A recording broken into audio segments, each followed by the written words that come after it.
I haven't had the opportunity to borrow money as a woman. I've never had any of those. Yep. You know, when you talk about VC and so forth, Right. that's never been anything I've been involved in. And nor have I ever had any problem borrowing money just like anybody else. I mean, you know, so there's never, as far as I'm concerned, there's never been any, and you know, rightly so. There should never be discrimination in terms of the borrowing. Right. But I did join. I got certified by a group called WBENC, Women Business Enterprise Network, something. I can't remember the last letters. Too many letters.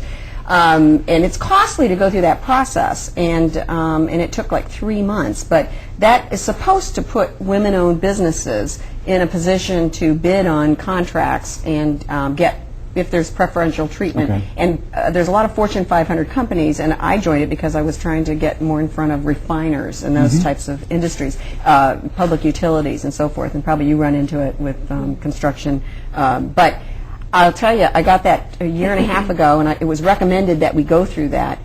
I've never gotten one contract because of it. So I think sometimes these things are, you know, they're cracked up to be more than they really are. Paper, it looks good for these large companies to say, oh, we support women in business, and yet it doesn't follow through. You know, so that's too bad.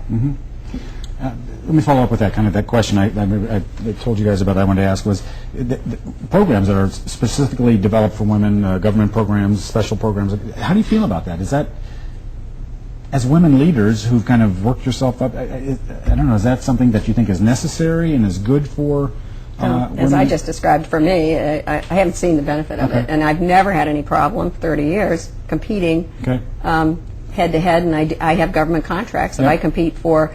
Makes no difference if I'm a woman or a minority or anything else. I have the best product at the best price and deliver the best. And so those extra women-owned or women-led business points didn't necessarily put you over the top? They didn't. Okay.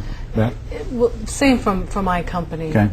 The federal government, from a contracting perspective, doesn't have any what are called set-asides for women business enterprises. They have goals and targets that they like contracting entities to meet. So that doesn't really have a direct bearing on me. I wouldn't say that I've actually gotten. I think it does make a difference in some areas of my business, but it's really hard to quantify.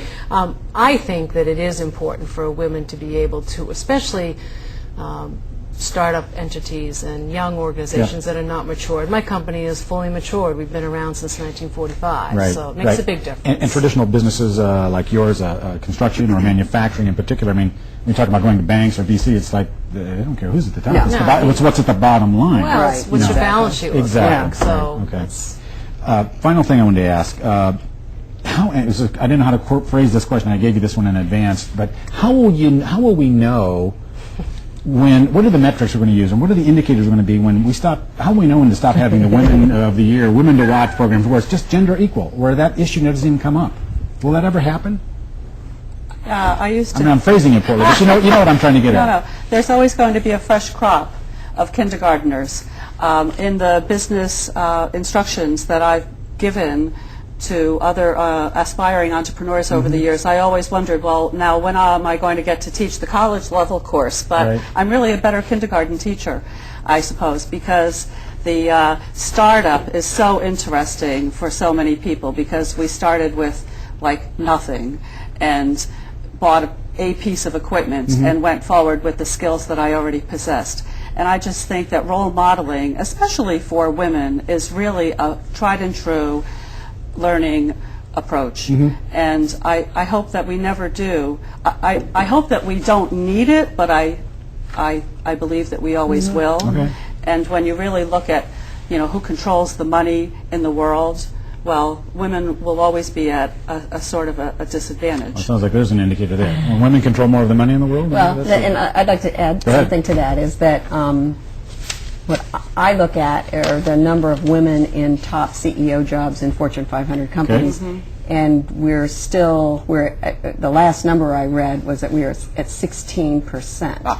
And when I see that over 50%, because women have 57%, I believe it is, or 58% of degrees, of bachelor degrees. We have, and we have a third of the business degrees now. Okay.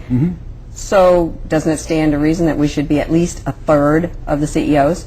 And so, okay, I can say that, all right, maybe we're still working through the corporate structure. You know, there weren't as many of us at my age as there are now out in the workplace. But so in a few more years, we need to be at least a third. We should be up there to a third of those. Then I know we have made it. Okay. Because that's where the power is. How about you? What's your indicators? What do you think? Yeah. We need these kinds of recognitions, there's no question about it, because both of what has been said. Young women coming up through, I'll say young women, but women coming up through the entrepreneur and the business, and we own the vast majority of the small businesses in this country. I mean, we're a huge economic driver. Women clearly, there's nothing within our genetic makeup that makes us less able to be successful in business. This is a very highly political cultural question, and that needs to have constant discussion, whether it's in business or whether it's in sports or whether it's in academics or wherever. I mean, this is it runs throughout our culture. And have we made it? Oh, I feel pretty successful. Okay, but there are 100 women behind me that would not say the same thing. Well, and it's clearly our hope, I think, with Maine Business, and the reason they started this designation was they saw that was underrepresented. It was underrepresented in their own business pages. So they started saying, well, wait a minute, we need to focus on that a bit, give that some of that recognition, and help that move forward and help that move along. Not because there's any need for it, just because there's like you said, genetic thing. That's not it. It's but let's need to mirror the business community a little more. And then when you start looking at the data you were talking about, that's a really good point. And I applaud Maine Biz for stepping up and doing that. I think it's a good thing they've done. Very good. Good. We're going to stop right there. Thank you so much. Thank you. Thanks again. Thank you all.